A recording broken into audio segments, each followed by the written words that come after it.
Het wie wordt op een meest grieze dag. Die zinnen hier het zwier, kamers even te vastgien, maar dan niet nog wazig. Maar verder is toch een noffelijke dag met hoge temperaturen en net al te volle wind.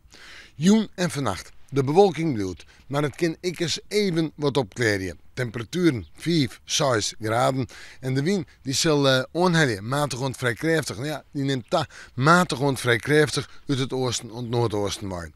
Dan zetten we op naar morgen. Dan begint die dag nog maar bewolking, maar starig komt er meer zinnen en die zinnen zullen het meest schijnen in het zuidwesten en het westen van de provincie. In de midden komt die zin het roer al terug en hebben we toen temperaturen tussen de 11 en de 14 graden. En dat is gewoon mooi iets zwaar. En dat zou ik zomaar wijzen kunnen dat er hier en daar nog een graadje bij komt.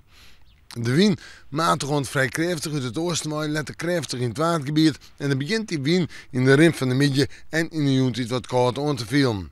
We zetten terug naar het fruitjoch en dan komen we een waarzitje in, maar droeg waar, maar zinnen en een temperatuur, ik denk zo om het bij de 10 graden heen.